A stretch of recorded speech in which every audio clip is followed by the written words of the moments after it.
Okay, I believe we are live. Stop picking your nose over there. I wasn't picking my nose. There was a hair on my face that was tickling my mouth. Hopefully the audio is okay today. I would love it if we could get a Yeah.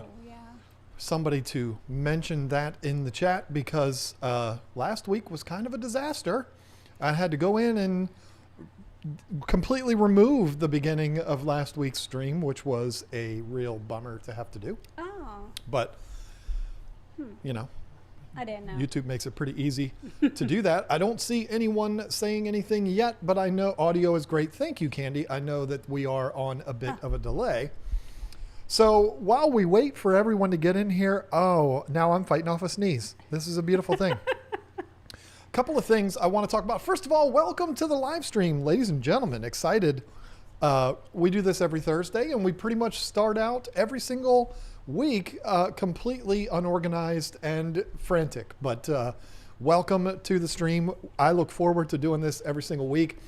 I don't necessarily look forward to the ones where I don't have a plan. I am a plan person, and we don't have a plan today.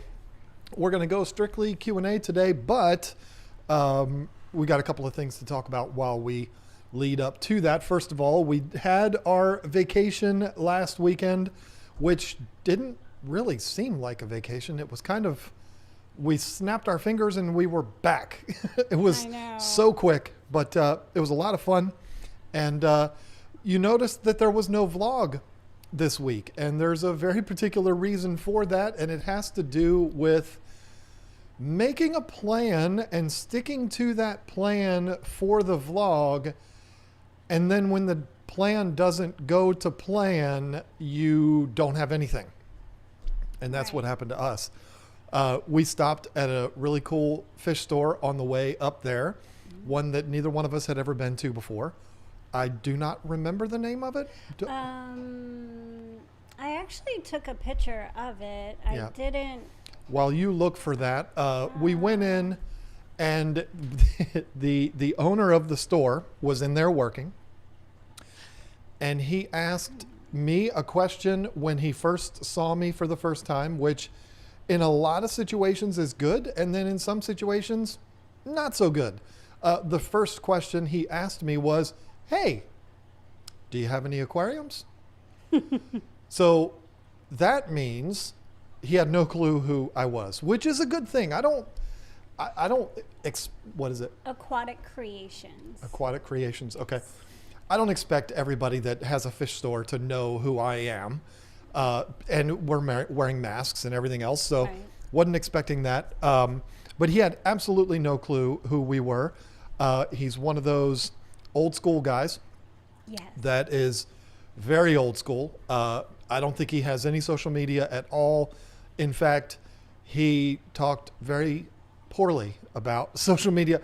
Not like, "Oh, I hate you YouTube people." It wasn't anything like that. It was more like he doesn't like the people doing reviews and things like that because, it's really only the bad ones that take the time to leave reviews. And so he spoke about that a little bit. But anyway, we asked him, "Hey, could we film your store?" We're not doing it for any, we're not trying to get you to pay us any money or anything like that. We're not those people. We just want to walk around and film it.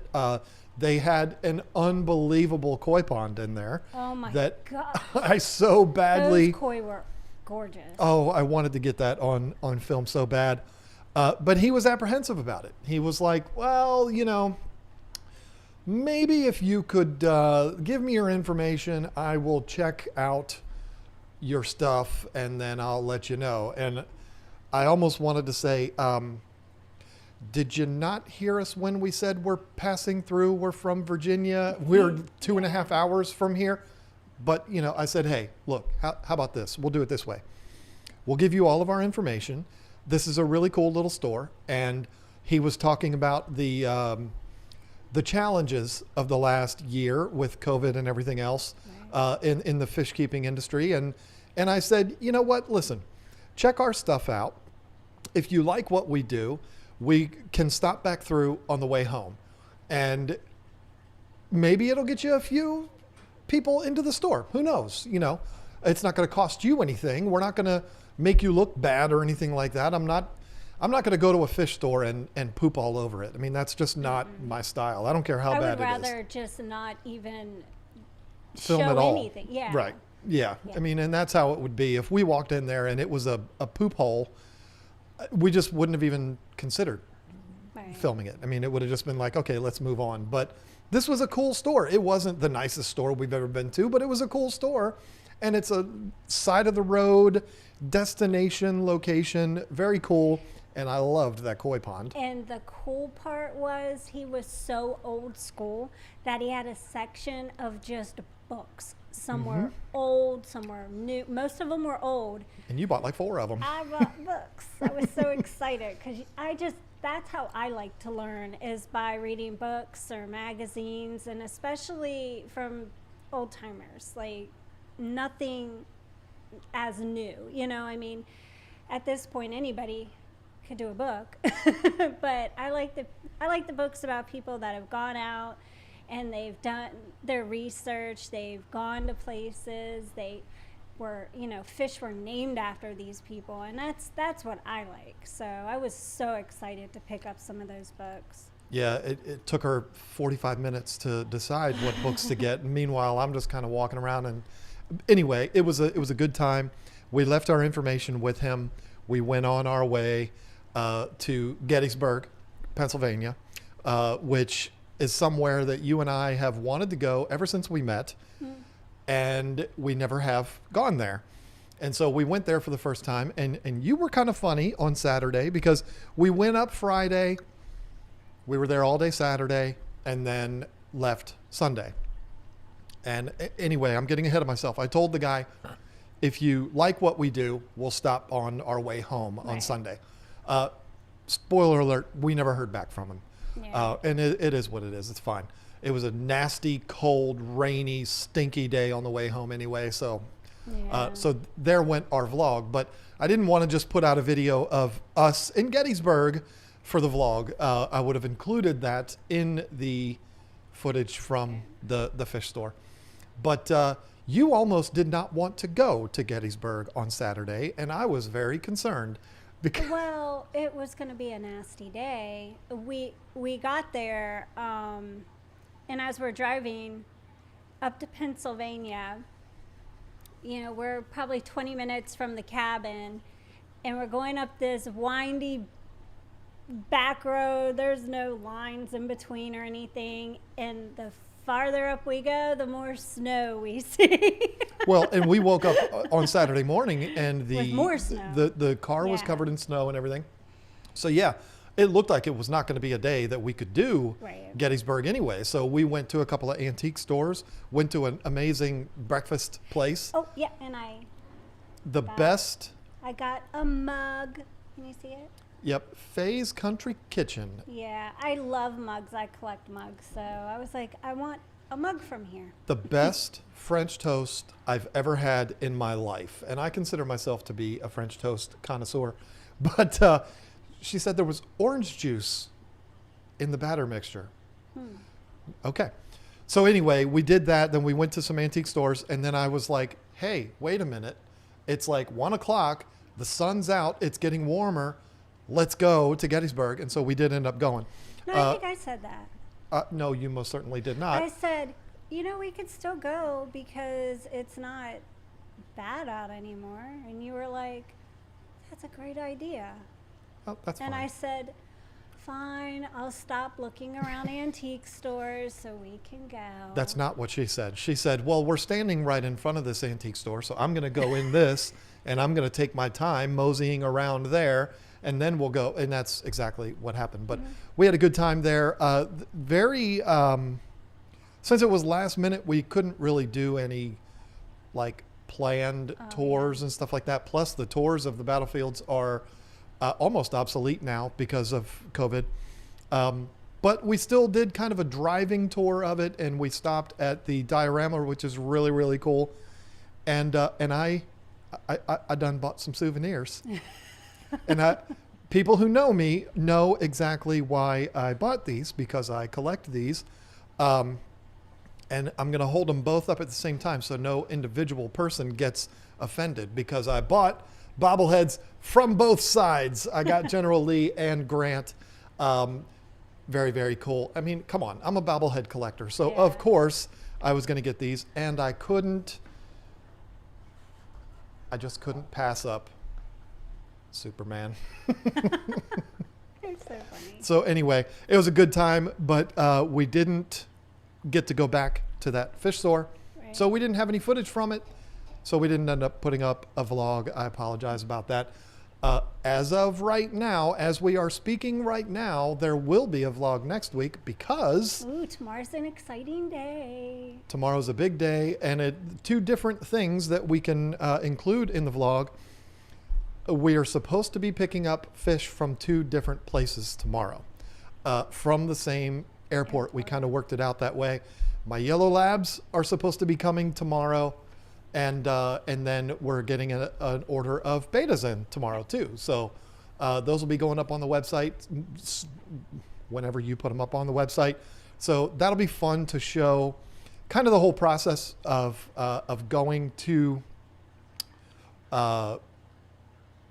pick up fish, bring them back, acclimate them, all that. Not only the yellow labs, but also on the betas. So it'll be fun. It'll be a good time for the vlog next week. Yeah, and it will be.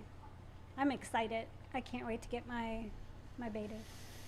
Yeah, even though it's been the struggle of a lifetime the last couple of weeks, it does seem like the weather is kind of starting to take a little bit of a turn for the better, and fish won't be as much of an issue, but shipping fish won't be as much of an issue. But one of the big things I kind of do want to announce on here, I probably should have said it first thing, that way people aren't like, well, they're talking about Gettysburg, I'm out, and they miss this.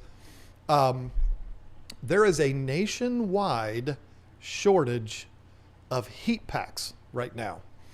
We use the 72-hour heat packs in cases where we do not have the ability to get 72-hour heat packs. We use the 40-hour heat packs, but we only use those on next day air shipments, because then, you know, even if it's delayed by a day, it should be fine.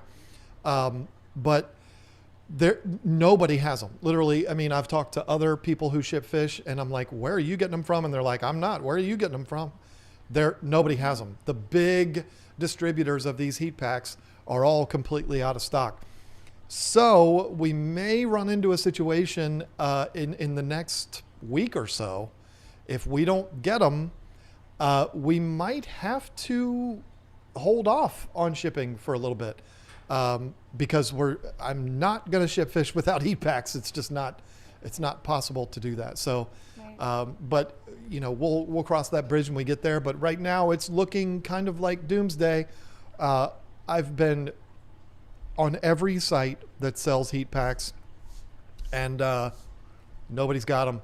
And the scumbags on Amazon know that, Oh, yeah. and they're selling heat packs now.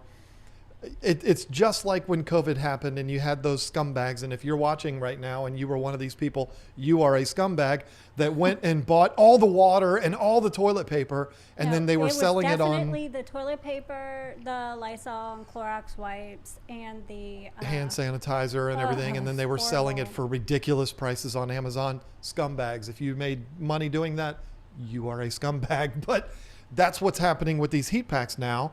There are people that have them, and these scumbags are selling them for 5 times as much as they should be, instead of That'll be the next thing I hoard now.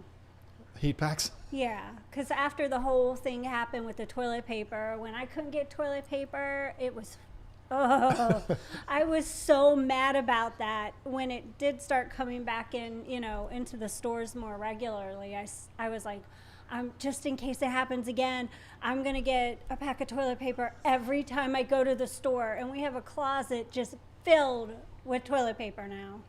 And I'll end up doing that with heat packs. Well, we're not going to have a choice. I mean, we order heat packs in pretty large numbers for us. I mean, I buy them like 200 heat packs at a time, and can't do that if they're not available. So Yeah. I did pre-order 280 of them. 270 of them because I got 3 90 packs. That's 270, right? But they're pre-ordered. So, we'll see. So anyway, enough of that. I see somebody said something about RIP Aquarium Cop. Not co-op. I know it's not co-op. I don't know what that means, but doesn't sound good. I think a couple people in the chat did get confused thinking that that was Aquarium Co-op. But yeah, I don't know what that is. Who said that? Peplin Creek Aquatics? What's going on there? What's the deal? Did somebody quit, or did somebody no longer with us, or I need to know. So you want to get right into the Q&A? You don't have a question, do you? You didn't know it was time to look for them yet. Yeah. So okay, well, we'll start off right with this one because it just came in. Hey, what you guys know about blackworms good for Africans? I've never fed them to Africans. Blackworms are awesome because they're so full of goodness for fish, but... Oh, he did pass away. Really? Yeah, that's sad. No. How? What happened?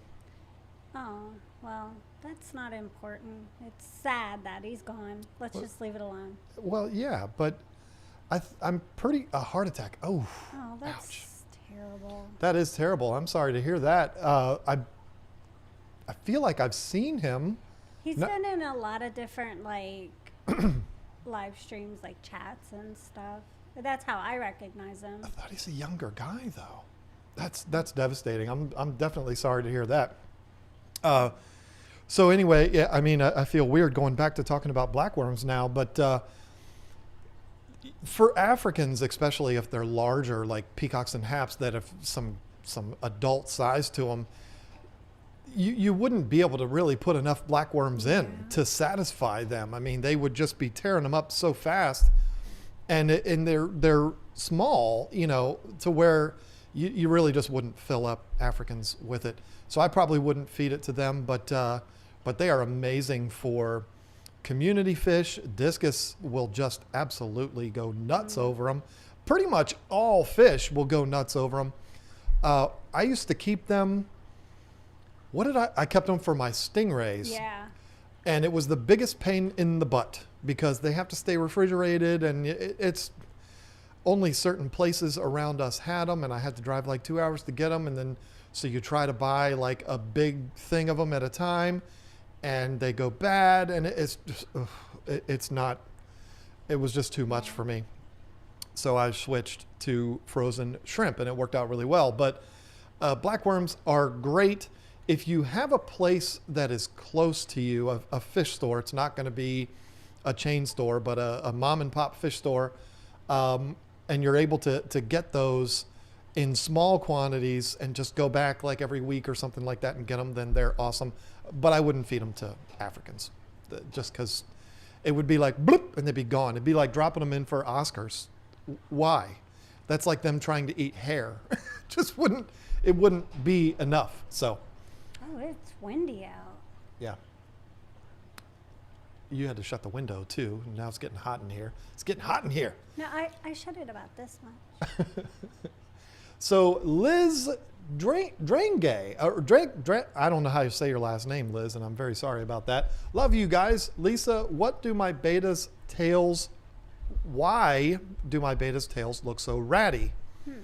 They are all less than 2 years old, but only my koi beta has a good tail. Why do the tails look so ratty? I mean, that could be several different reasons, honestly. And depending on what tail it is, if it's like a veil tail or half moon, beta that has longer tails, it's possible they're getting caught on something, or something might be nipping them if you have tank mates. And there's always, that possibility. It could be fin rot, but let's say it's not. But I would go with, like, if you don't already use catappa leaves, use those. I use salt when I mix my water up. I put aquarium salt in, catappa leaves, and keep your pH neutral and keep your temperature at 78 to 80, and they should heal up. They do grow back and they can heal up. So and they heal up pretty fast too. Yeah. Yep. I didn't mean to you didn't have to stop. No, you're fine. That's fine. But it's not something to freak out over unless it's fin rot. Then you're going to want to, do a little bit more. But if it's just, they're being nibbled on, or take those other fish out, or, they'll heal up. What's a good small tropical pellet that I can feed to my baby neon tetras? We are big fans of the Hikari micro pellets and the Extreme Nano, which is why we sell both of those products on our website. Very, very small, not like a powder, but very small. And you just do this and it kind of goes all over, and the little tiny fish absolutely devour it. And flakes are great too, Flakes are because fantastic. you can make the flake as small as you want. Well, and flakes are easy for fry to break apart too. Especially krill, because you're going to have all that protein in there, and you just take that krill flake and do this and make it all powdery, and they'll eat it right up. Okay, got a couple of new members, Adam D and Amanda. I'm sorry, Amanda. I appreciate you joining the team. We welcome you, but I don't know how to say your last name, and I don't want to completely botch your last name. So welcome to the team, both of you. Melissa Jeswald, thank you. Got my Ceche for the small tanks. The guppies think it's a toy and are all over it. Is that odd? Not necessarily. It's something that's down in the tank. It's spraying water so they can kind of play in it and stuff. No, it's nothing really to worry about at all. And it's the Micron is great. I know it's Micron because that's what I packed up and sent to her. It's not gonna like suck your guppies in either, so it's not gonna hurt them, and it's gives them something to play with. That's a good thing. There's nothing wrong with that. Janavi M asked, do tank mates make betas happy? I think Do any mates? do tank mates So make betas happy? I'm gonna say every beta is different. You might make your beta happy. You might just make him angrier because he might want to just be alone. But I do think it's good exercise for him to chase other fish around. But you want to get fast fish so that they're not, so they don't get caught. Just to be on the safe side, because you don't want your beta to end up killing the other fish. So. And you'll know pretty quick whether it's going to be something that's going to work or not. Like me, I put guppies in with Scott, and he told me right away, "Hey, dummy." I told you right away, don't do that. But I didn't listen to you, and then I put him in there, and he told me, "Hey, guess what? I'm not going to allow you to do this." Then you said, "Can I have one of your snails?" And I was like, "Okay, you can have one of my snails." He hasn't hurt the snails, and you've got plenty of those to start spreading around too. My snails, I started breeding mystery snails. Like, it's like saying I started breeding guppies. I have hundreds, probably thousands of mystery snails now. They're everywhere. They're so cute.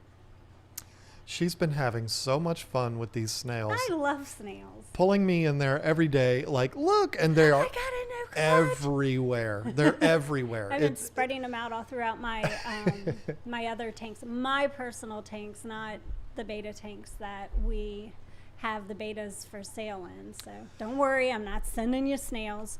There will be people that will ask this, and the answer will be probably.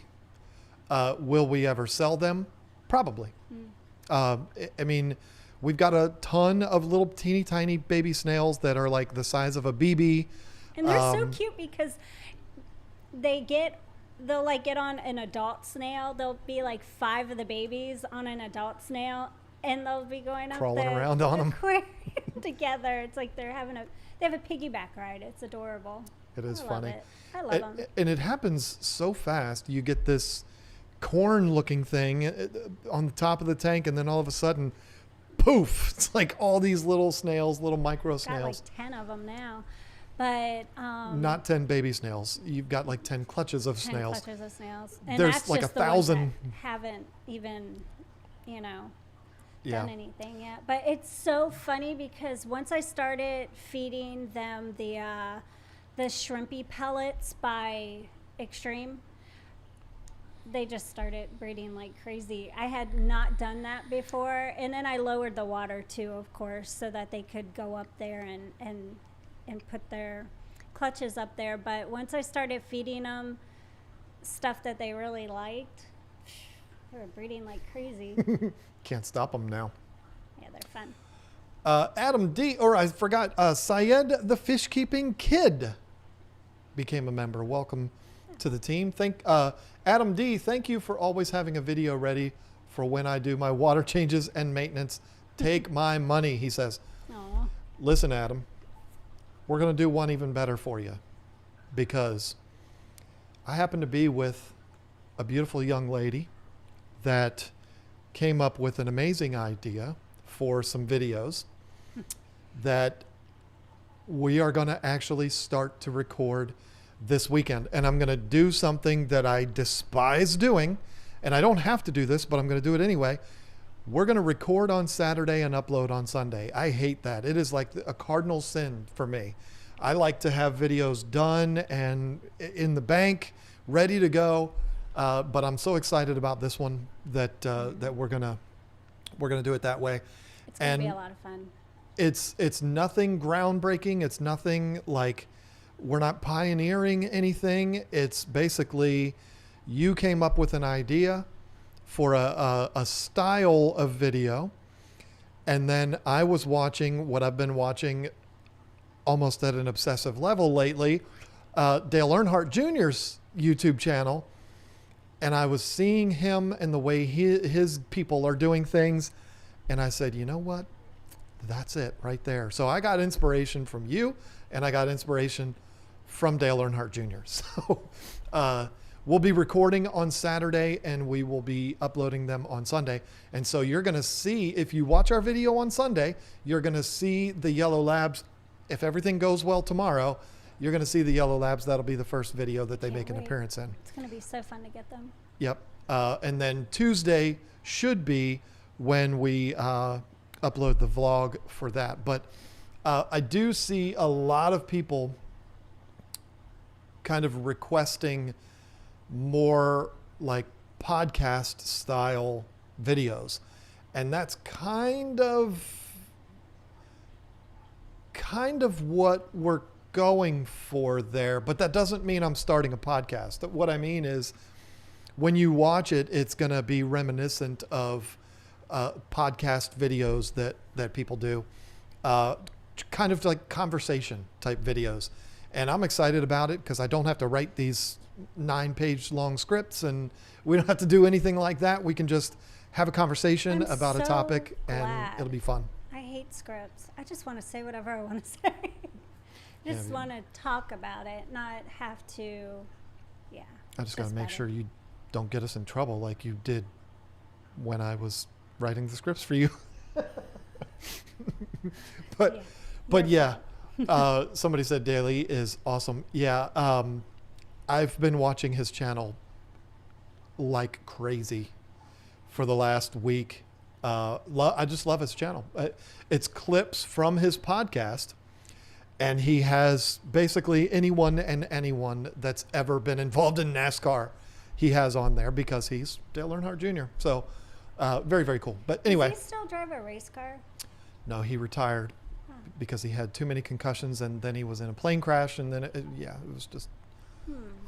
He was in a plane crash during the same news cycle that Kobe Bryant was in his accident. So that one kind of, you know, that's took sad. precedence. But yeah, fortunately, everybody involved in his accident walked away from it. So, including his daughter that was like Aw, 13 months old at the time.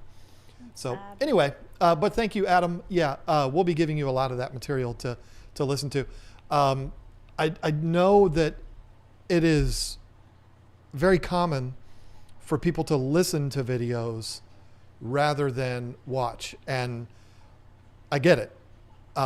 So what we're kind of going for here is something that'll look really good on video and be entertaining to watch, but also be a good listen, if that's what you choose to do, rather than watching. Because I do that all the time. When I'm packing orders, I'll put YouTube videos on and I'm just listening. Lately, I've been listening to baseball games, but hence the Nats shirt, by the way. It's not a Walgreens shirt. How dare you? So yeah, anyway. Heather V, hey John and Lisa, thank you for all of the great content. Quick question, in a planted 75 gallon, how many discus and how many dithers and cleaners? I'm pretty sure this gets asked every week. I know. I literally messaged Maybe. Hans because we debated it. We had a debate. You and Hans did? How dare you No, debate Hans? No, you and I did during Oh. the stream. So I messaged Hans to ask him what he thought. And I can't even remember. It was for a 75. I think it was a 55 someone asked that time. That's why. 75, it's not ideal.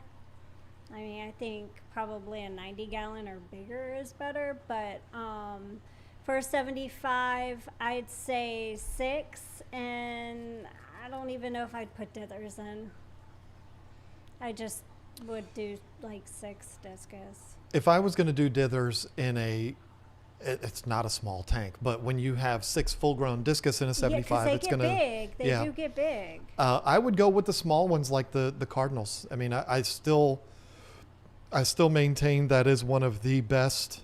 It's kind of common though at this point. Who cares? I mean, it's common because it's awesome. Yeah, it's true. I mean, that's not- just just Oscars are not pretty daggone neon. common. Yellow labs are common. Yeah, Betas are common. I'm just saying. I know. I love giving you a hard time, even though people beat the crap out of me in the comments over it. Maybe not in the chat here, the people that are with us live and they understand the context of the conversation and stuff. But oh boy, if I ever want to put myself in a bad mood, I just look at the comments of the live streams and people come down hard on me for. Well, that's just like this person just said 55 is plenty for a few discus. Yeah, for a little while, but discus don't want to just be in a group of 2 or 3. They prefer to be in a larger group. And the more you have, the bigger tank you need. So sure, 55 for juvenile discus if you want to, grow them up and put them in a larger tank. Discus are I'm just thinking of, long term. are they, do you want to keep them and just keep them alive? Do you want them to be happy and healthy and grow? I mean, you could keep an Oscar in a 10-gallon tank, but it's not good. It's going to grow out of it. It's going to die, Yeah, but you're being a little dramatic there because Yeah, it's. I know. I mean, putting discus in a 75 is not comparable to putting an Oscar in a 10-gallon tank. But what I was going to say was the Oscar example is a perfect example of what we're talking about here, because Oscars and discus are the same way. It's like, can you raise them in a 75? Yeah, you can.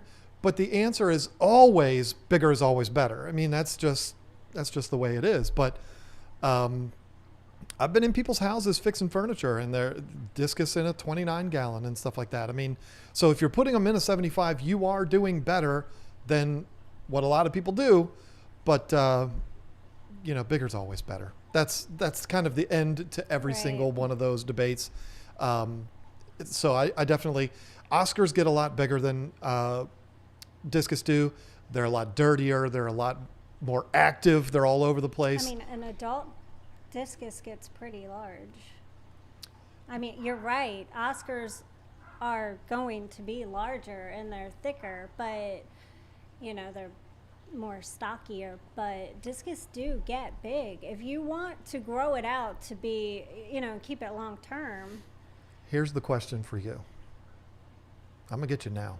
Okay. Would you rather see discus in a 75 or Oscars in a 75? Which would you rather see? One Oscar and a 75. Let's say 6 discus or 2 Oscars. I'm going to make the argument for discus, and here's why. They don't do anything. They just kind of sit there and look beautiful. They're not constantly exploring. Yeah, they move around. They are not sloths. I mean, but they're not nearly. You watch behind me while we're through this whole stream. Those Oscars are going to be back and forth, back and forth, back and forth, and that's an 8-foot tank. They're never going to stop. And where the discus are just going to sit there and look gorgeous. Yeah, but you're definitely going to have to keep up with the water changes more too. I mean, with either one. Yeah. But I'm just saying with the discus. They like their water pretty clean. So you're going to have to keep up with it a lot more. We will be talking about water changes in one of the videos that we're recording on Saturday. I'm excited about it. I could talk about that all day, and I am forever going to have to give you the credit for coming up with that idea. If it works. If it bombs, I'm going to be like, well, that's her idea. It's not mine. But no, I'm just kidding. We do this together. Delana Silva got my beta. See, I can't even do it anymore. I got my beta this week, and I love him. He's beautiful. Thank you. Awesome. So glad about that. This week, like I said, the last few weeks, we had the storms. We had the USPS thing. It's been a disaster. So I'm really happy to hear that. We sent out a lot of fish this week. A lot. I don't even know how many it was, because we basically had to make up for 3 weeks of not really being able to ship fish out. And so I'm really glad to hear that everything went well.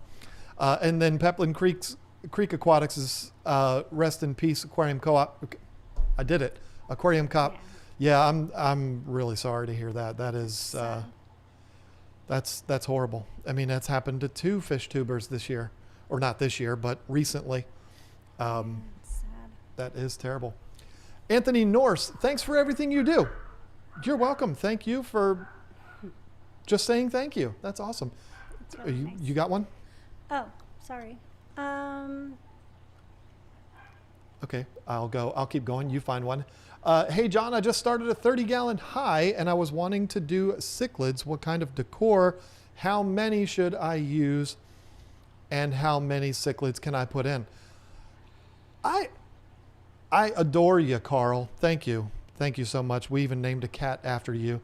But I think I'm going to ban the how many fish can I put in a tank question. I think I'm going to put that in the ban, only because this is no disrespect to you, Carl. I appreciate you very much, but it's too common of a question. I'm sorry, I'm being a real jerk now. Everybody's just going to be like, forget this guy. We're out of here.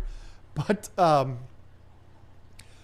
when you say cichlids, I'm going to automatically assume that you mean African cichlids, because that's kind of become that's just what people call Africans now. This cichlids, it's all in one big group. I'm assuming you're not talking about South American cichlids, Central Americans like these guys and stuff like that. So if you are going with Africans, really the only ones that I'm going to recommend to you would be the smaller imbunas. And that's really only talking about Malawi cichlids. If you're talking about Tanganyikans, there's tons that can go in a 30-gallon, the shell dwellers and things like that. But again, I'm just always going under the assumption you're talking about Africans and you're talking about Malawis, and I wish my dog would stop barking. The smaller imbunas. They're not necessarily called dwarfs, but They are the smaller size, like the Pseudotropheus, the Libidochromis, things like that are going to stay on the smaller side. And how many? I wouldn't do more than like 6 or 8 of those smaller dwarf imbunas. That's what I would do in there, and stay on top of your maintenance. Be testing your water, make sure it's all good, and give them clean water when they need it. Okay, I did have one and it skipped. Of course. But give me a second. May Adventure Outdoors asks, 10-gallon Planet Aquarium, how many snails? There we go again with the how many? No, I mean, snails, 10 gallons, they might reproduce, so I would just put a couple in, to be honest, just in case they do what mine did.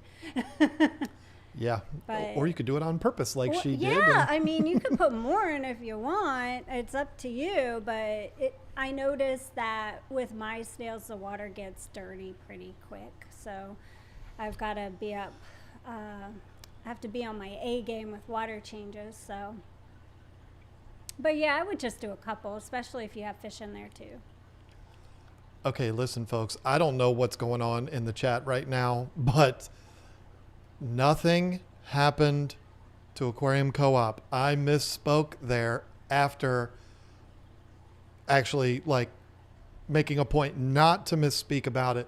Someone was talking about someone that their name on YouTube is Aquarium Cop, not Co-op. Aquarium Co-op is fine. Nothing happened there. I am sorry for misspeaking that way.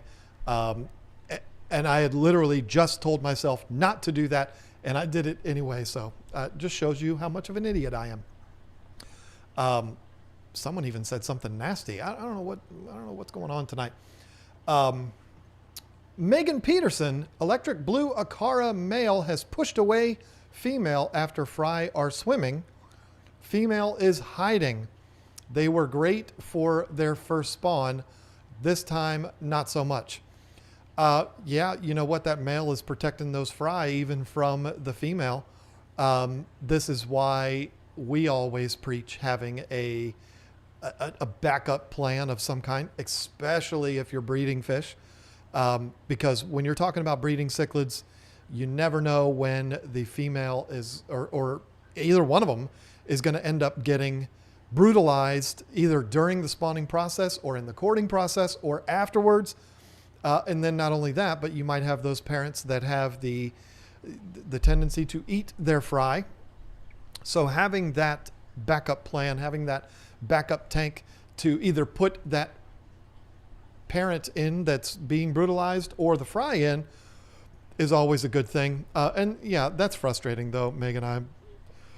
I'm sorry to hear you're going through that, but hey, you got some fry out of it, so that's cool. AJ Gantzer. This thing keeps skipping. Are there any power filters small enough for a 1-gallon little shrimp tank I have? Or is a sponge filter plus air pump the only option? Ooh. What was the question? It's a 1-gallon. Oh. It's shrimp. There are like micro hang on the back filters. I mean like little teeny ones. I had one in my tank that I got from Chris Lukup. But I, for a 1-gallon, I don't even know that I would do that. I think for a 1-gallon, I would do either just an air stone and lots of water changes, or just the smallest sponge filter you can find and a little teeny air pump. I mean, I don't know that I would do any more than that, but you're asking about power filters. I mean, the smallest power filter, hang on the back filter that I've ever gotten was made specifically for a nano. And I don't know. I think sponge filter's the best way to go. Well, I agree. The only thing with that though, is you're already talking about such a small tank, and then you're going to occupy some of that space with a sponge, you know. So I could see why somebody wouldn't want to do that. They would live on the sponge, like they would eat off of it. Especially shrimp. Yeah, you're right. Yeah, so I would just do the sponge. Well, the boss has spoken. You ready? And folks, it looks like I'm always on top of things and I'm asking her if she's ready. I'm going through super chats in case you're wondering. Yeah. That's why it almost, I've got them right here in front of me. So Okay. Kale Galloway says, I have a blind fish in a 20-gallon tank with lots of other fish. Do I need to put him by himself? And you know what? As long as he's eating and he's not getting picked on, then I'm sure he's fine, you know. But if you do notice that he's starting to get picked on, or he's not eating because he's stressed or scared, then I'd put him by himself. That's what I did with Bubbles. He had a snail, though. The answer, and we're going to be saying this a lot in these videos that we're going to be recording coming up. The answer to so many questions, and this is going to sound like whoever asked that question, I'm coming down on you, and I'm not. It's just the way I talk. But the answer to so many questions is, if it ain't broke, don't fix it. And and I'm basically saying the same thing that she said. If that blind fish is getting around and getting food, just like you said, and isn't getting brutalized, there's nothing to worry about. If maybe he gets one pellet or one flake and all the other fish get 10, 12, well, that's, that could be a problem too. So, you're going to want to maybe separate him for that, so to get him the appropriate amount of food. But so many questions come through, my tank is crystal clear, all my water parameters are perfect, but I just feel like there's something else I could be doing. And a lot of times my answer is no. If it ain't broke, don't fix it. Yeah.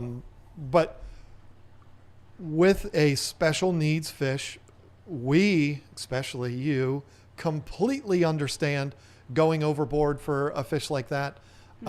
Putting them in their tank by themselves, just letting them enjoy themselves and not have to worry about getting picked on and all this kind of stuff. I mean, because you have to make sure they're eating. If all the fish are getting to the food first, with Bubbles, I had to hand feed him, and sometimes it took me 5 minutes just to get one pellet in his mouth. So I remember listening to her argue with that fish. Come on, just eat. Todd Christensen, Lisa Kasner, Rose Johnson, and Dawn Dare. All 4 of those lovely people became new members. Welcome to the team. You already got one? Matthew Gaming 1230 asked, pea puffer or beta in a 5-gallon? You know what? I'm going to say beta. The only reason is because that's what I would do. No explanation needed.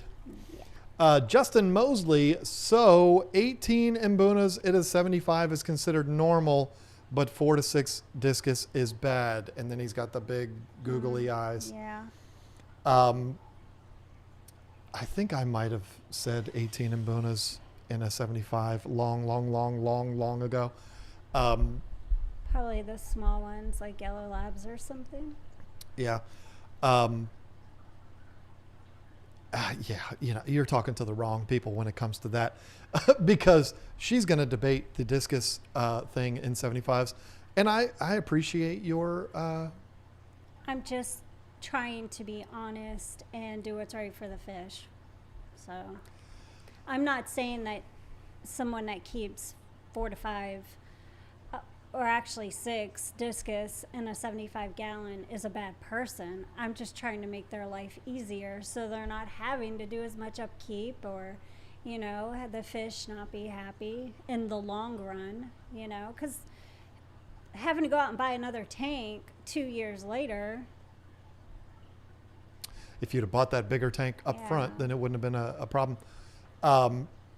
One of the problems with that, particularly with discus, and we've even got so many videos on our channel where we'll show full-grown discus in a 20-gallon tank. They're breeders. Breeders, yeah. But a lot of times you might see that and you don't realize that they're breeders, and you're like, oh, wow, look at that. Those are 8-inch discus and they're in a 20-gallon. Wow, how about that? And so it is kind of challenging. But angels are the same way. People put them in a 20-gallon to get them in there tight to do their thing. But that can give people the wrong impression, unfortunately. Nathan Benningfield. Wow, the members tonight are going out of control. Nathan Benningfield, or Field, and Ethan W. became members. Tonight is just all about the members. Is there like a contest going on that we don't know about? Like certain amounts of members? I must have skipped them before. Yeah, I'm all over the place here. My bad. Angel W. asked last week about how many female betas in a 20-gallon. Husband decided to get a 40-gallon show tank. Oh, sweet. How many would you recommend for that size? Twice as many as she said for the 20. Yeah. So what did you say, 5 for the 20? So 10. Yeah. There you go. And with dithers, oh, that's perfect. Heavily planted, definitely. Absolutely. But make sure they're the same size. That's very important. You don't want to put like a full-grown female beta in with little tiny female betas. So you want to keep them around the same size. So. Do you think a Senegal biker, I call them bikers, I don't know what other people call them, would play well with my Oscars and or Yellow Labs? Yellow Labs, no. Oscars, sure. Why not? If you have Oscars and Yellow Labs mixed, that's really cool. I know people that have done that, and you won't want to show that tank on any social media because people will just rip you apart for it, and it's a shame. But yeah, the bikers, I don't know. Yellow Labs, I've seen Yellow Labs this big, but then I've also seen full-grown Yellow Labs this big. There's so many variations in sizes of Yellow Labs, so it's tough. That time we went to that guy's house, I don't even remember why we went. Was it to get a bunch of Yellow Labs? To get the Yellow Labs, yeah. He had all sizes. They Yep. were huge. Some were middle size. He did what I'm doing Fry. in there. He bought a bunch of small ones. I'm sure he didn't buy as many as I'm getting tomorrow, and just let it happen. Whatever happened, happened. So he had excited. fry in there. He had grown adults. He had them all different shapes and sizes. Yeah, that was awesome. I promise you, this was not done intentionally. But me and Mike Howe seem to be on a different level. Like, we can read each other's minds. Because he said, discus or Oscar in a 75, winner buys ice cream. That's so funny. And he was probably typing that while I was asking you that question. Mike, I had not seen that prior to asking her that question. That is so funny. We think the same. That's funny. Bird Garden, my friend Rack. Nice shirt, John. I started collecting digital bobbleheads today. Hashtag blame John. I'm going to need to know what digital bobbleheads are. I don't know what that is. And I'd like to know. Because if it has the word bobbleheads attached to it, I'm interested. But I've never heard of digital bobbleheads. That's interesting. You jump in whenever you're ready. David Warner, I'm going to say that's pronounced Warner. Warner, I'm going to say Warner, became a member. Lots of new members tonight. Very exciting. Carl Gable, thank you for being honest, John. You're not a bad guy. You're just honest. I just don't want to come across as mean. And sometimes the way I say things is mean, but I'm not meaning to be mean. No, you just say it like it is. Yeah, but I don't want to be that guy that's like, I say whatever. I mean, I'm not going to sit here and try to act like a tough guy, but I don't want to sugarcoat. Right. I mean, say it. Just Be nice about the way you say it. Yeah. Say it nicely. Like Dalton said, be nice. Right. You don't even know. Yes, I do Roadhouse. Okay, good. Thank you. It's Patrick Swayze. Come on now. I don't care what you want to say about Dirty Dancing. I don't care what you want to say about Ghost or Red Dawn or even The Outsiders. All of his Roadhouse, movies. Patrick Swayze's best movie by a mile. I don't liked care what anybody says. I liked him in North and South too. That was good. That's fine. I'll give you that. But not better than Roadhouse. Okay. So Nick Quagliato asks, I have a few yellow labs growing out in a 20-gallon. They are roughly 1/2 to an inch long. At what size should I move them to my 125-gallon? And I would say when they can't fit in the other fish's mouth. That's very true. And the fish are going to tell you when they're ready, because the tank's going to start fouling up really fast. Mm-hmm. They're going to appear crowded. They're going to be not as happy and exploring. Yellow labs are a very active Mbuna. They're all over. There's a lot of little hiding spots too in that tank when you put them in. And also make sure you put in 2 different size pellets, because, they're not going to be able to eat the bigger pellet. So I can't imagine a more heartbreaking scenario than breeding your yellow labs, because yellow lab fry are the most adorable fry. I don't care what anybody says. They are the most adorable fry in all of fish keeping. And you raise those little yellow pieces of rice up, and they get to be a good size. And then you have another batch of fry. And so you're like, oh, wow, the other ones are too big. I can't put the fry in there. So I'm going to take the bigger ones and I'm going to put them in the big tank so that I can make room for the new little teeny tiny itty bitty adorable babies. And then you put these fish into the big tank and they immediately get eaten. Nothing is more devastating than that. Because you've raised them up and you've spent all of that time and you've attached yourself to them, and then they get killed when you put them in the big tank. So take your time with it. But like I said, they're going to tell you when their tank is getting nasty. They're big enough, and like Lisa said, you want to definitely make sure they can't fit in the other fish's mouths. Yeah. You good? Yeah, that was my question. Oh, okay. Oh, yeah, it's my turn. Hello. Rose Johnson, I haven't had an aquarium in 20 years, and boy, have things changed. Python water changes and change the water every week and all this other stuff. See, Rose was around back in the day when people would say, water changes? What are you, breeding or something? I mean, it was a completely different world 20 years ago. People didn't do water changes like they do now. And a lot has changed. A lot has changed as far as technology goes, the size of aquariums. Rose, you were probably blown away like I was, because I did take a bit of a break back in the early 2000s. I took a bit of a break, and even in the 5 years that I didn't have aquariums, when I came back, it was like, whoa. This is a hobby that changes fast, very, very fast.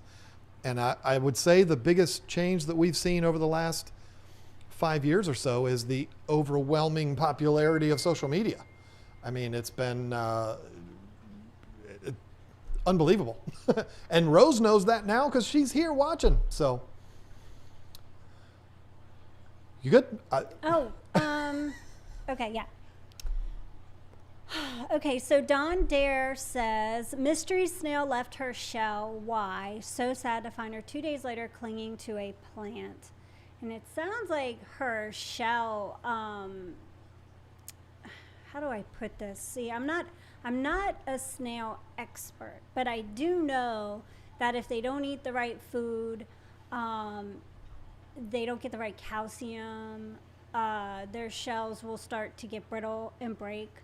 That sounds like possibly what happened.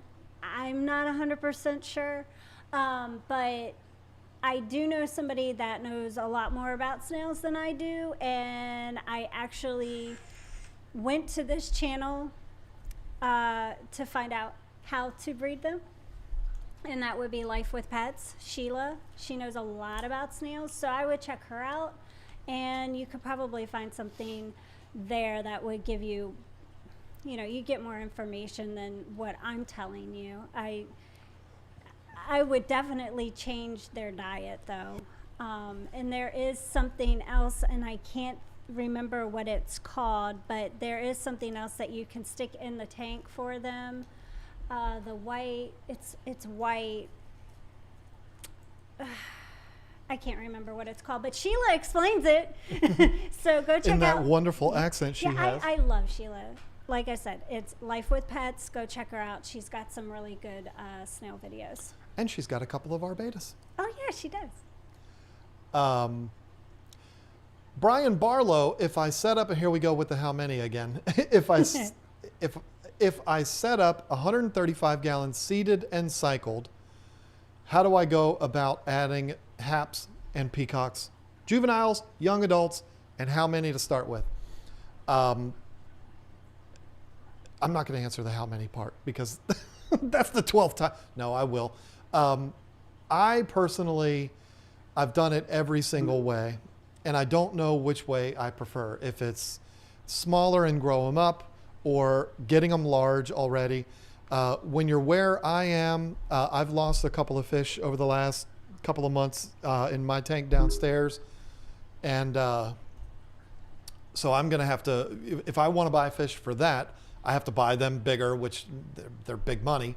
But I love buying small and growing them out. Oh, yeah. I mean, these Oscars back here, with the exception of that guy, the red, this guy here and that guy and the Severums, they were all like 50-cent piece size when I got them and put them in there. And it's been so much fun. Look at them now. I mean, they're just Goliaths in there now. The Severums, not so much, but the Oscars, I enjoy that. I like watching them grow. I also, in my advanced years, have grown to be a very patient person. I don't have a problem waiting for them to grow. I enjoy that part of it. So my vote would be buy them small, let them grow up. Even though it's 135 gallons, you might be thinking, well, they're going to look so small in there. Yeah, they will, just like my 50-cent piece size Oscars did, but they grow faster than you think. And you blink your eyes and you're like, oh, wow, now my tank is full of big fish. It happens very fast. The biggest challenge with that is when you're talking about peacocks and haps as juveniles, you do have the problem of you're going to end up with some females. Yeah. And that's what no African cichlid keeper wants, unfortunately, unless they're breeding. You could have an all-female tank, though. What's wrong with an all-female tank? Nothing. Nothing is wrong with an all-female tank. If they're all female dragon bloods. There's nothing wrong with gray fish. All female venustus. I mean, female peacocks, they're not attractive like the males. Come on. Stop. But it's true. Anyways. I'm not saying they're not deserving of love. I'm just saying they're not as attractive. I mean, come on. Okay, I'm going to have to bring female African cichlid peacocks back. Here we go. Okay, so Guppies and Tetras asks, will a female beta work with guppies? I would not recommend it. I guess it could work, but I have found that it does not work because the beta wants to chase the guppy around and they want to kill it. So it hasn't worked for me. I'm not saying it wouldn't work at all, but you're also giving the beta snacks to have. If the guppy breeds, it's going to have snacks readily available. I mean, for some people that would be a good thing because it's population control, but for others, But I've just found that the guppies just don't work. I didn't answer Brian's second question, and he's probably like, oh, John said he wasn't going to answer that one. And I was totally joking when I said I wasn't going to answer it. Why don't we start out, 135 gallon, why don't we start out with 12 to 15 and see how things go? That many fish in a 135 gallon tank is going to have a substantial effect on the bioload of that tank. 135 seeded and cycled, I don't know what that means. I know what it means, but I don't know what you mean by that. You understand what I'm saying, Brian? Because seeded and cycled to one person is completely different than it would be for the other. So I don't really know what that means there, but 12 to 15 in that large of a body of water is going to have an effect, but it shouldn't be overwhelming. You can have more than that in the long run, but to start off with, let's start them off with that. Unless you're going with 2-inch fish, then you could put 24, 26 of them in there and you'd be all right. When they all get to adult size, you probably still won't have 24 to 26, but just because nature is going to happen. Right. Monica Hoax. I'm probably not saying it right, Monica, and I'm sorry about that. But welcome to the team. It's always members. I can't pronounce members' names. Sean Pilk got an FX6 on a 75. Would you recommend a backup filter? If so, what would you get, excluding hang on the backs? In a perfect world, you would have a backup filter that is adequate to supply that aquarium with what that aquarium needs.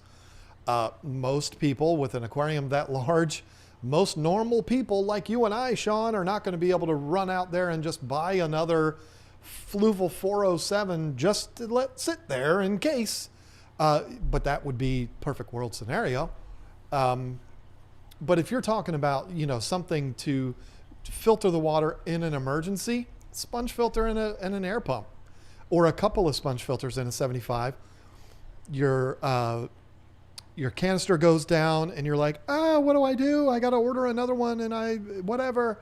If you have the sponge filters there, they might not be cycled and they might not be all of that, but you can put them in there. They're going to filter the water. They're going to keep it moving and they'll keep things alive while you figure out what you're going to do with yours. And how dare you say excluding hang on the backs. Hang on the back filters are great. I don't care what Bob Steenfot says. They're great.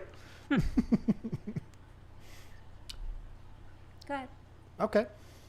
Susan Campbell, Thomas Reinhardt, and Kristen Walker. Tonight is the night of the new members. All of them became new members of the channel. Wow, that is very, very cool. Really nice.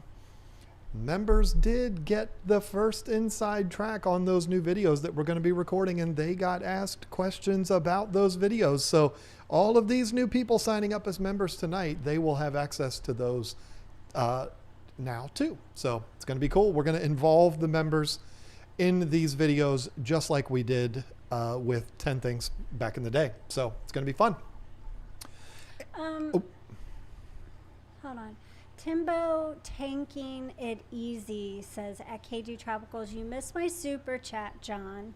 Haha. What is the biggest tank you would reseal? I just resealed a free 150 gallon for my Oscars. I hope 1/2 inch seal on the sides and 5/8 inch on the bottom does the job. Fingers crossed. I sure did miss his or hers. Wow, sorry about that, Timbo. I'm going to assume that's a he. Who cares either way? But so I was looking for his super chat. I'm sorry, Timbo. That's my bad on that one. So is it the same thing? What's the biggest tank you would reseal? I just resealed 150 gallon. Yeah, because I was looking for his. So I wasn't listening to you. Sorry. I mean, I can only do so many things at once. Oh. What is the biggest tank I would reseal? I don't like resealing tanks. I'm not saying you shouldn't do it. I don't like doing it. Before. I have, yes. But I don't like doing it. Was it the 240? Yes. I don't like doing it unless it needs to be done. I don't know. I might get in a lot of trouble for this, but I have had very few tanks ever develop any problems with, seals breaking or anything like that. I've had very old tanks that were dry for a long time and fill them up and they were fine. I'm buying a used tank, so I'm going to automatically reseal it guy. That's just not really me. Is it a bad thing? Not necessarily. It's just not something that I would do. Unless it needs it. I mean, we got that 240.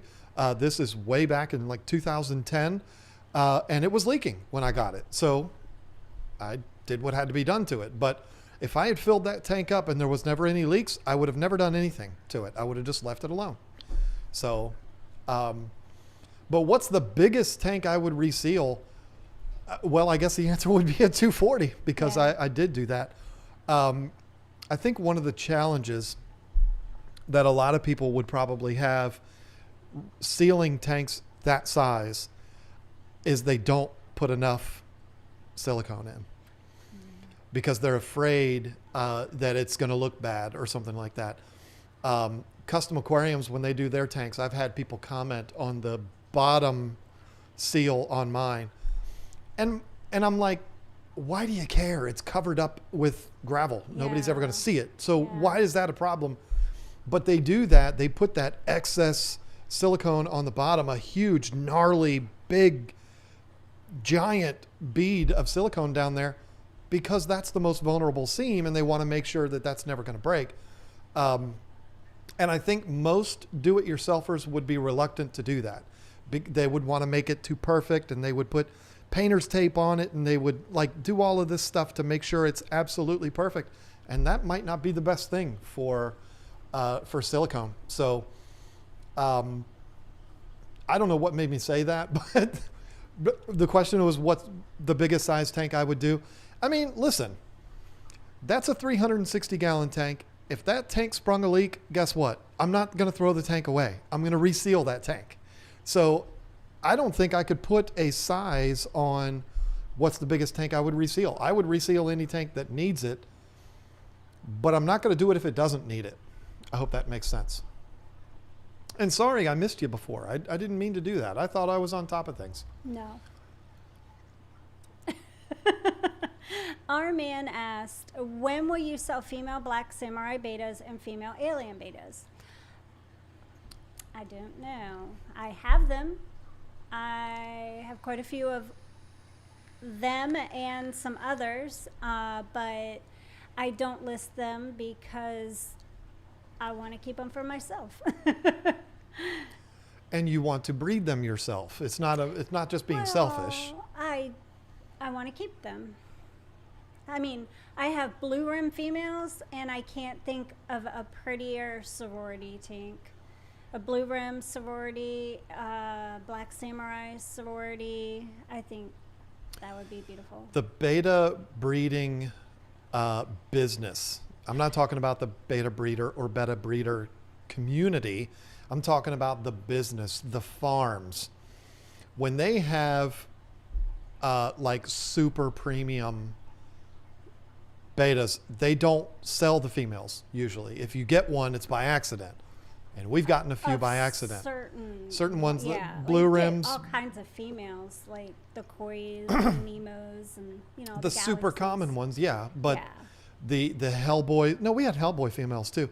But like the blue rims, the black samurais, some of those like gold plaquettes and things like that, that are like rare. You don't see them all that often. And when you do see them, they're at a pretty hefty premium. A lot of times you can't get those females from the farms. At least the ones that we deal with, you can't really get them because they want to be the exclusive breeders of those. And if they sell the females, then everybody's going to breed them and they won't need to come to them anymore. So I just look and I get lucky because we've gotten a couple by accident. And because a lot of times I go hand pick out the fish myself and I'll be like, oh, a female. See if we can slide that one in there. Be looking at the chat because I am going to say this. I'm going to put it out there to the chat. We were thinking of having our beta farm distributor guy.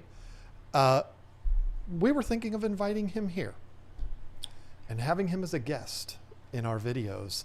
I would like to know in the chat what they would think of that. He's got a very strong accent, but he's very easy to understand. Good really good guy, super knowledgeable when it comes to these fish. Very blunt individual. He's not going to try to protect anybody's feelings. If he's think you're doing something wrong, he's going to say, hey, you're doing it wrong. But that's a good thing. I like that quality in people. And he has actually offered to come up here to deliver fish to us. He was going to come this weekend. And we're like, oh, it just right now just doesn't really work for that. But maybe next time I could say, yeah, and while you're here, I'm going to put you in that chair and we're going to turn the cameras on and we're going to grill you. In your chair. Whichever one. Could be your chair. Doesn't And, have to be mine. And he's told me he would already do that. So, I mean, but whether he's going to be okay with traveling 5 hours and then I don't know. We'll have to see. But Anthony Hernandez, I'm setting up a new 55 and was considering using my usual sponge filter setup, but I'm strongly considering a canister filter. What would you recommend? I have used, I did a series of videos reviewing smaller canister filters.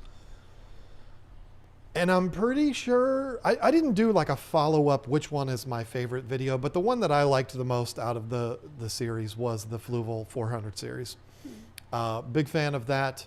And 4 55-gallon tanks, I think they're perfect. I've got 2 running, one we took down, but that's just because it's a betta tank and it was too strong. But I've got one in my goldfish tank downstairs, and it's just a workhorse. I mean, like all Fluval filters are.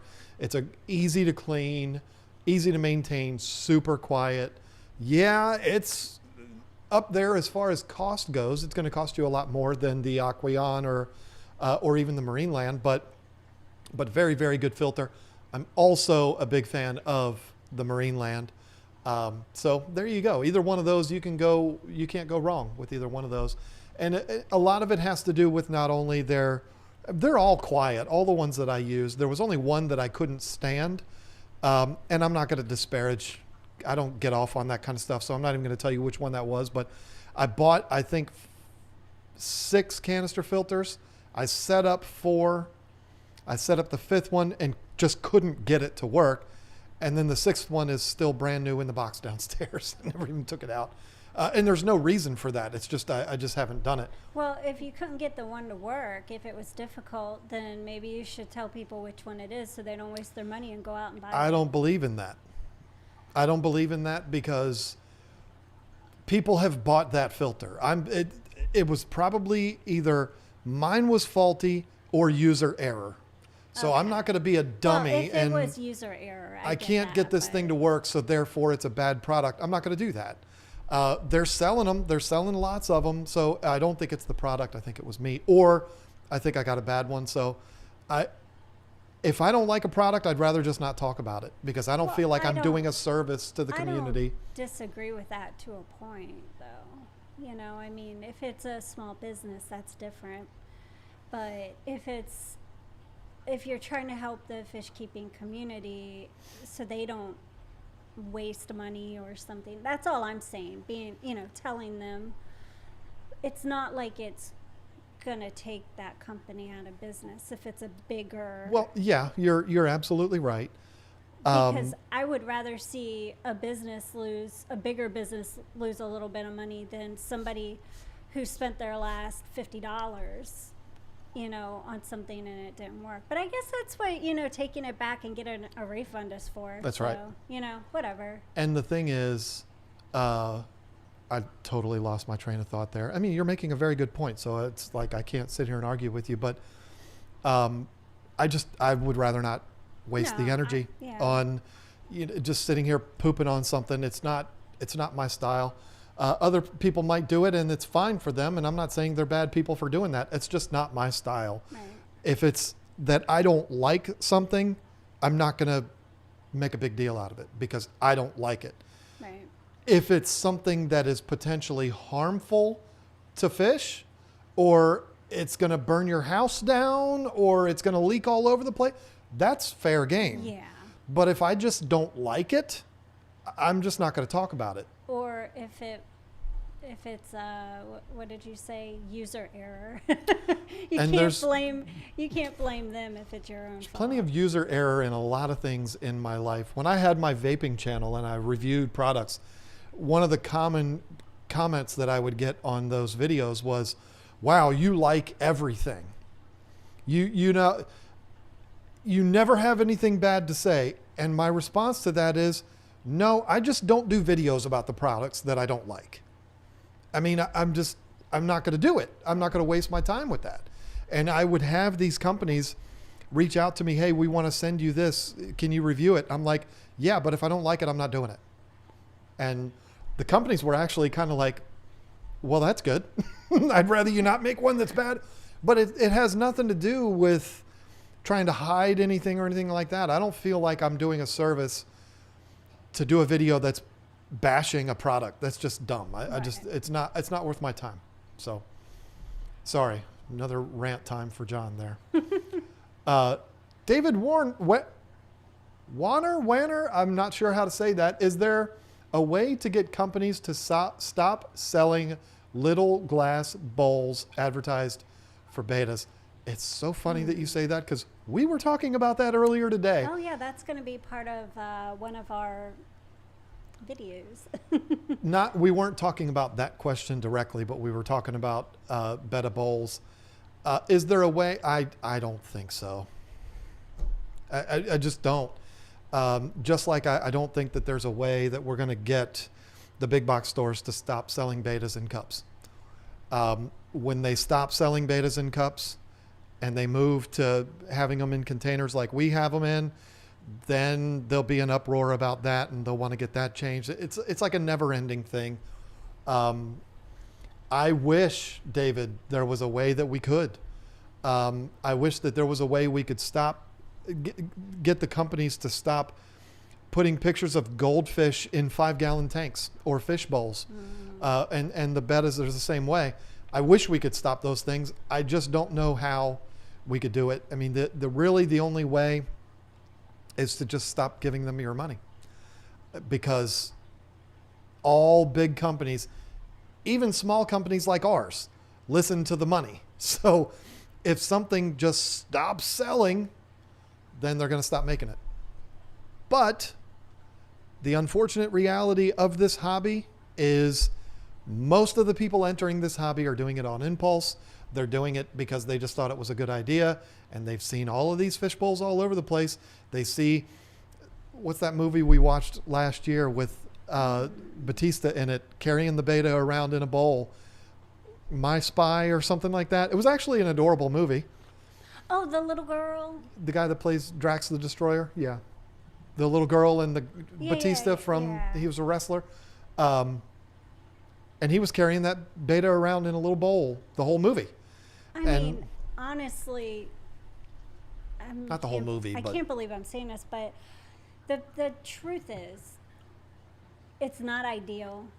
But if you did a water change, if you kept up with the water, if you kept the beta in the right temperature in a room that never changes and fluctuates and, is around 79, 80 degrees all the time, and you're constantly keeping up with that water so it's not getting all gross and crappy, yeah, the beta will be fine. It will be. But, we want to do better. That's all. We just want to do better. It doesn't mean they're just going to die, but if you put them in there and you don't change the water and you don't keep them at the right temperature, they're going to die. They're not going to live a long, healthy life. They're not going to have room to swim around. But you're exactly right, and that exact same argument could be made pretty much for every fish in the hobby. Oh, yeah, I mean, definitely. because look, if this fish was in the wild, it would be in the largest river on Earth. Right. No, I guess it's not the largest. One of the largest rivers on Earth. And I've got them in a little glass box. Right. So we can make that argument for every single fish. Yeah, I mean, fish aren't meant to be in aquariums. That Oscar also wouldn't be worried about getting eaten by a red-tailed cat or an arapaima or something like that is either. True too. So that's very arguments true. can be made both ways. all the way. Maybe we should do one of those videos about that too, but that'd be fun. But like I said, the almighty dollar is the only thing that gets any companies to ever listen about anything. So people stop spending their money on it. That's what's going to get them to stop. But most of the people that are buying those little betta bowls and the little fish bowls are not one of the 700 people that are watching this right now. They're people that are walking through the pet store. They see it. Oh, that'd be cute. They buy it, and they take it home not knowing anything about it. Well, they're in the little cups sitting on the shelf, so it gives people the idea that it's okay to keep them in something like that long term. Yep. Charlotte Adams' best filters for 125 gallon is a Fluval FX6 Overkill. 10th aquarium coming Saturday. MTS, we need a therapist. Yeah, join the club. I'm a member of that same club that needs therapy. I don't think an FX6 is overkill at all for a 125 gallon tank. In fact, that's what we have running downstairs. I don't think that's overkill at all. If you go smaller than that, if you put it on a 75 gallon tank, I did a video all about that. It's me going on the thumbnail. Is a FX6 overkill for a 75 gallon? Yes, it is. But I'm also a believer in there's really no such thing as overkill in the fish keeping hobby. And I think so much of this hobby is made up of overkill. We all want to do the best things for our fish. The filtration system that I have on this is overkill for a 360 gallon tank. We're all kind of overkill junkies. But I don't really think that an FX6 is overkill for a 125. In fact, if you asked me what's the best filter for a 125 and you didn't put the FX6 thing on there, I would have still said the FX6. So there it is. Matt Man B with the $1.50 ice cream cone. Gotta love that. We're running close on time, so I'm going to keep on going. Yeah. Amber and Shasta.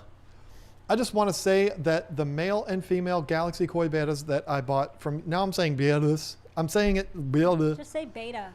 I'm so torn between the two. You're overthinking it. Male and female Galaxy Koi betas I bought from you are even more gorgeous than the pictures. I'm so glad they're there and they're happy and I'm in having a new home. I'm having a hard time finding names that would suit their gorgeousness. I love that. Lisa and John. Duh, of course. Just kidding. It's so cute because we get so many emails from people. Somebody emailed yesterday, I just got Otis. Oh, yeah. And I was like, it's awesome. They send us what the names of their fish are. They're so sweet. When I put them in their bags and package them up and everything, I always, I tell She them, kisses them goodbye. Oh, stop. I don't do that. But I do talk to them. I'm like, I hope you like your new home. So they're special. Yeah, we both talk about overkill. I mean, when I'm packing fish, I'm like delicately putting them in the thing and knowing daggone well, as soon as I hand it over to UPS, they're going to be chucking it onto the things. I'm like, but we try real hard.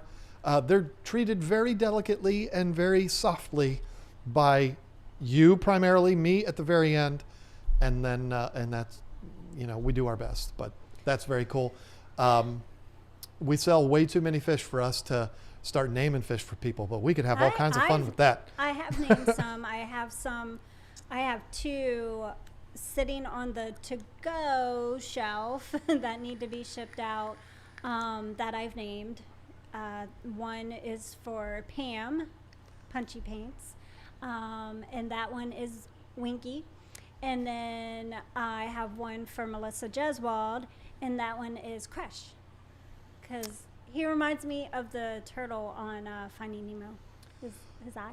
And those are to rescue. Yeah, they're special needs betas, and I just don't want to risk shipping them because they're already, in my opinion, delicate and don't need to go through any more stress. So I'm waiting for the better weather. We've sent a few of those betas out, and there has been people that have asked us, what happened to the Bubbles Beta Rescue? It's actually happening, but we haven't. It's like everything's been done kind of privately, and we haven't had them we haven't had an abundance of them. Like right now, you have the two. I don't know how many. I have more. I do have more. Well, there hasn't been a surplus of special needs betas that we need to put up on the site but springtime is going to be a different ball game for us. It'll be easier, yeah. Because shipping is going to go down, because we're going to start being able to use like priority mail and stuff like that. So the fish are going to be going out the door very fast, which means they're also going to be coming in the door. We'll be getting a lot more in, a lot more going out. So the odds of us having more that are needing special attention. So maybe at that point we will have to get up with that. But it's basically been, you find one and it's like, oh, well, this person was, let's reach out to that person. And then I ask people that are looking for them. Well, that, and when I see a particular fish, I'm like, you know what? I think this person would, like, this fish would fit with this person. I feel like, I want to find them the right homes. Yep. Fishroom Fever pooped on us real early on. Sorry I missed that up until now. Nick, I think that's the one you were trying to get earlier. I'm sorry, Nick. I can't do it. I'm sorry. It's too late, and I really don't want to just not do your name justice. And you became a new member, and I'm excited to have you on the team. And I'm sorry. I'm going to need some clarification on how to pronounce your name. Brian Barlow gave us $1 and nothing else. Just money. That's. I've never gotten used to that. That is an amazing thing. Thank you, Brian. Orlando Pokey 03, hello from Canada. Any tips for cycling a 5 or 10 gallon? Tried seeding with a sponge filter. That didn't work. Sponge filters from an established tank are a great way of doing that. And if that's what you tried, I wonder why it didn't work. It could be, now when I talk about seeding an aquarium from or using a sponge filter, we're talking about a sponge filter that is in a tank for a long time, months. It doesn't have to be months, but months. It's in there. It's all juicy. It's all caked. It's just got all of that glorious nastiness on it. That is a seeded sponge filter. I've had people say to me, I don't get it. I put the sponge filter in my other tank for 3 days. And it should have been done by that. No, that's not long enough. Or I ran my hang on the back filter on my old tank for a week and then I moved it over. It should have been seeded by then. No, that's not long enough. It takes some time to get it good and healthy. So it could be that's why it didn't work. It's hard to say. I mean, that time when Rack came, and I had like several other 10-gallon setups, and I opened up the box, the brand new box with the brand new filter in it, and I took the exact same filter that was on another 10-gallon that had been running for 6 months, and I just swapped them. Yep. I put the brand new one on the established 10-gallon. I took the old hang on the back and stuck it on the brand new one, and had a tank up and running that night. But it was very well established. Yeah, and that's because the one was running on there for so long. Yeah. So, and that's the thing. It was due for cleaning anyways, the hang on the back. Yeah, it needed. I don't remember where I saw it, if it was an email to us or if it was a comment or something like that. I don't know, but somebody commented, I tried setting up a new tank, and the local fish store gave me a bag full of water from one of their tanks. Just water, huh? And I wanted to respond to that person and say, never go back to that fish store again. Because that's kind of one of the most basic things. Taking a bag of water from an established tank is not going to do anything. Now, if they took that bag of water and they put one of their nasty old sponge filters that probably hasn't been cleaned out in 8 months, and they put that down in the bag and squeezed all of that disgusting brown in there, that can help. Yeah, because then it'll go cling on to something in the tank, though. Right. Sides or the substrate or whatever. It'll make your tank awfully dirty for a couple days, but that is different. Settle.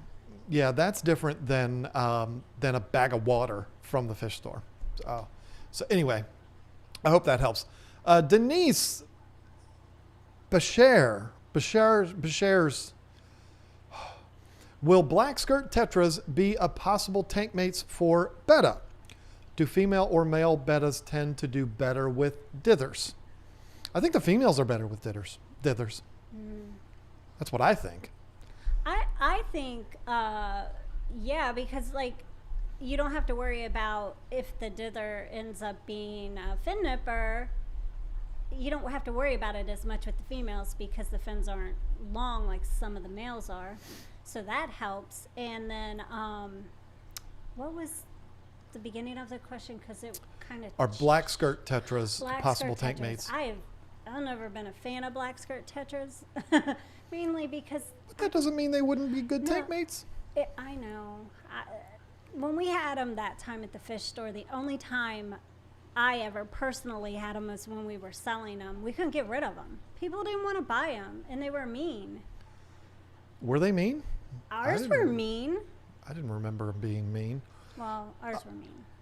On paper, they should work as tank mates. Whether Lisa likes them or not, Yeah. they should work. See, an opinion doesn't mean that it's fact. That's very true. And the fact is, or I shouldn't say the fact is, but something that should work on paper doesn't necessarily mean that it will work either. I mean, you know, we were talking earlier about yellow labs with Oscars. I mean, on paper, that should not be a thing. But if that person's getting it to work, great. Right. If you watch videos, you read blogs, you go on websites, you'll see that you should never mix Oscars and peacocks. But guess what? Watch one Primetime Aquatics video and you'll see that that's not really a thing. You can do that. So, you know, on paper, things aren't always what the actual reality is. And on paper, black skirt tetras should be fine, but you never know. I mean, one betta can be completely fine and the next, not so much. I've got the perfect example of a total jerk in that 15-gallon tank right there, but I love him. He's my guy. We spend time with each other every single day, and he can be in there by himself, and it doesn't matter. He has a snail. He hangs out with the snail, and that's fine. My King Beta, King George. I am so backed up here. That sounded weird. Haven't gone in 4 days. Sorry. Oh, that was random. That was terrible. My beta, my King Beta, King George, he killed all of the little ram's horn snails. I think he like just sucked them right out of the shell. He's probably And bored. those He's were probably special. Lefty gave those to me. He's probably mad at you for letting the algae get out of control in his tank. I gotta get through. There's a little bit of algae. I'm in there. picking on you a little bit. There's a big window right in front of that tank too. So It's not right in front of. It's not right next to it. it's directly across the room and it's a big window. Well, But I have a lot of plants in there, so they need the light. let me get through these because we're already running behind. Howell's TCG, do you have a snail tank or will you do a video about snail tanks and snail care? Yes. In fact, what vlog was it? Was it the one where I think it's the very first one. It was either the first or the second vlog, which means It go was- back a couple of weeks. She showed The first clutch. Yeah, and they're on there.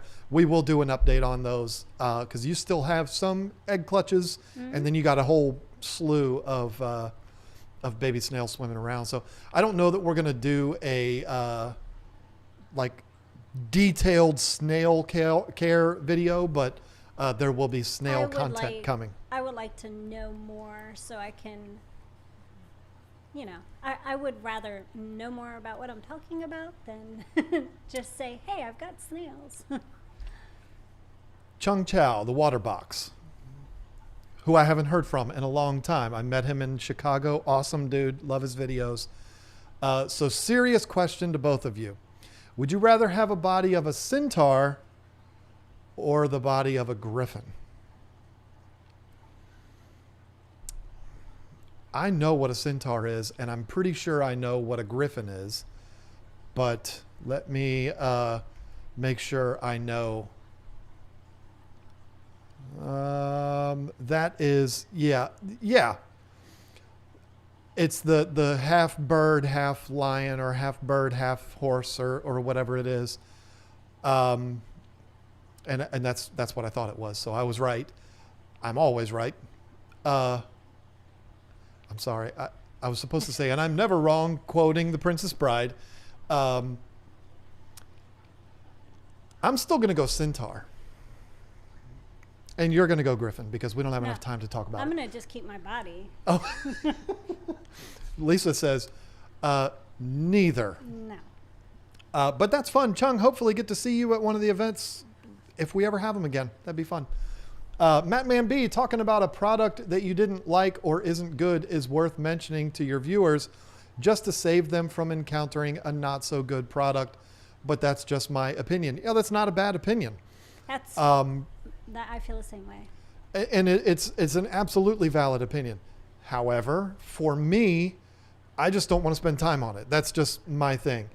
If I was to mention, I'm not a big fan of that product. That's one thing. But I'm certainly not going to do a video about a product and it being bad. That's just not my thing. Mentioning it in passing, I wasn't a fan of that. I don't think that there's anything ethically wrong with that. I don't think there's anything ethically wrong with making a whole video about it. It's just not something that I would do. Multi-tank addiction. Hey, John and Lisa, I was thinking of getting 20 black neons as dithers for the plywood tank. The largest fish in there would be Peruvian Altum angelfish. Any Amazonian ideas? That sounds really nice. Yeah, I like the black neon idea too. Yeah, they're really cool. I like those. I got to have my Congo Tetras. I need those in my life right now. So I'm going to say that. Why not Congo Tetras? They're gorgeous. You even pointed them out the other day at that fish store that we weren't allowed to take video of. You were like, oh, look at that. And I was like, yeah, that's what I want. I love those. I love Congo they're Tetras. pretty cool. So how about that, Chris? Go with that. Yeah. And it's another guy I haven't talked to in a long time. More black neon tetras. Have more. Yeah, because that's a big tank too. So yeah, Yeah. I mean, just like, how about 400 black neon Tetras? That's, Yeah. can't go wrong there. And I like that you're doing black because everybody else does the blues. So it makes and that'll sense. look really, really pretty with the angels too. Definitely. Shanda, LaFonda, Napoleon Dynamite. Should I tell him? It's 9:42. Should I tell him the Napoleon Dynamite thing? I'm not going to do it. I'm not going to do it. She sent through $5 and didn't put any text with it at all. That's so generous of people. I'll never understand why they do that. Kimberly Moran did that, except she pooped on us while doing that. So that is very nice of you to at least poop on us. Kimberly Bryant, am I sensing a new this or that video series? And she put that through twice. I wonder if YouTube made you believe that it didn't go through the first time or something. I hope that's not the case. Not necessarily a this or that video series, but the new videos that we're going to be doing are going to be a lot of back and forth. Instead of it being, I do a segment, she does a segment, I do a segment, she does a segment, it's going to be more of an organic conversation, back and forth kind of a thing. If that's what you're asking, I hope I'm reading that right. But yeah, I'm excited about it. I can't wait to film those. And it's unfortunate because I know what's going to happen. I'm going to start filming and then I'm going to get to editing and I'm going to be like, oh, this isn't exactly what I wanted. But it's not going to be your fault. It's going to be mine. I know it's not going to be my fault. I don't do the editing. Okay, let's see. We got, How's TCG became a new member along with Christina Arnold. Welcome to the team. Catwoman VA sent through the good job kitty cat. Aww. And Harsh Patel with the $5 and just money. A lot of that happening tonight. I don't know what we've done to make people want to do that tonight, but that's happening a lot tonight. Mr. and Mrs. Morelia. How would an alien betta get along with rummy nose tetras and green neons? We have not done rummy nose. I haven't mixed the alien betas with anything. That's true. That's true. We've only had aliens. I can't share my experience if I haven't done it. So Theoretically, it should work similar to any other beta, but the thing is, you never know how it's going to work with any betas, whether they be aliens or anything else. So, but I love Rummy Nose so much. I'd love to know how that goes. Yeah. And then Howell's TCG again comes through. Where do you get your Pleco plushie for the outside of your tanks? We get them from our website. It's called keepfishkeeping.com. And we're running low on them because the manufacturer has had big problems with COVID. Not like he has it or anything, but big problems being able to get more stock. So I don't know. It's been many months since we've gotten any. Yeah, I don't know. We have them, but we haven't been able to replenish what we've sold. And I don't know when we're going to be able to get more either. And that reminds me, let me just say this real quick. I was supposed to announce this in the very beginning of the stream. Any of you, there's still over 600 people watching. Any of you who were ever interested in our Oscar shirt or the Bubbles shirt, we've got those 50% off right now on the website. And they're going to stay that way basically until they're sold out, because we don't have a whole lot of them left. And like there's some, I think the Oscar shirt, we only have like 2, maybe 3 sizes left. If you've entertained the idea of getting one of those shirts, I think we have all the sizes of the Bubble shirt. They're 50% off. You can't go wrong. So you might want to check that out. As long as you live in the United States, I'm sorry, my friends overseas, there's nothing that I can do about that. So yeah, Howells, that's where you get them. It's from us. We'll send them right to you. Order it tonight. We'll send it tomorrow. Natalie Drake, do Oscars really thrive in empty tanks? Or is it more about max swimming room and water volume? Mine loves her caves and plants, but she is still young. Yeah, when she gets older, she's probably going to rip those plants up because that's something Oscars are very much known for. No, I don't think that that's a necessary thing for Oscars. That's just my style. I'm not a intricate decorating person. As I've matured, I don't want to say matured, because as I've gotten older, I've started to appreciate not a lot of decor. I love looking at a beautifully aquascaped aquarium. You've got several of them that you've done a beautiful job on. But for me, I like them kind of, the fish is the decoration. Well, that's how I am on my discus tank. I have 125-gallon discus tank with 10 discus in it and a big piece of driftwood. Yep. That's my style too. I mean, I just like it. Else. I like the fish to be the focal point. If you look at all of my tanks, the one behind you, that's mine. This one, the 2 downstairs, there's very little in any of them. So don't take this tank to be what you need to do. That's just what I choose to do. If you have decor in there, pirate ships, rock formations, driftwood, the Oscars are going to be completely fine with that. Right. But they will tear up plants. It's just a matter of time. It will happen. Karen Hyatt, I hope I'm saying your name right, all the way from New Zealand, gave us the here arrow, letting us know that she is here. My sister's name is Karen, by the way, so we've got a special connection there. Harsh Patel, again, love you guys. Keep up the videos. Makes me drive from work back and forth worth it. Awesome. And I'm hoping the new videos that we're doing is going to make that even better for you, Harsh, because that's kind of what we're shooting for. So yeah, thank you for that very much. Thank you for hanging out and watching with us. And we hope to be bringing you a lot more good stuff down the road.